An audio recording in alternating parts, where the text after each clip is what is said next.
రాదురా ఏ విజయం ఏమైంది కోసం నా కోసం ఎటుపోదురా నువ్వు చేసిన కష్టం ఎట్లా ఈతములా కాలంతో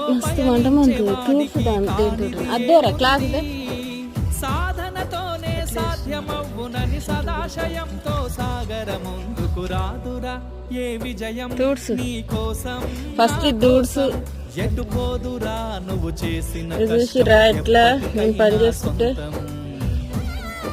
ఈత ముళ్ళు మళ్ళీ అది మస్తు లోపలి పోయినట్టుగా మస్తు రక్తం పోయింది. కంపంతా తీసి ఒక దగ్గర వేసి తగలబెడుతుంటే అది ఏం జరుగుతుందో కూడా తెలియదు. చాలా అప్పుడే వాసింది ముళ్ళు గుచ్చుకునే ఈత ముళ్ళు. రక్తం అయితే మస్తు పోతుంది ఫ్రెండ్స్. అందరూ అయితే సపోర్ట్ చేయండి ప్లీజ్. అనుకున్న గమ్యమే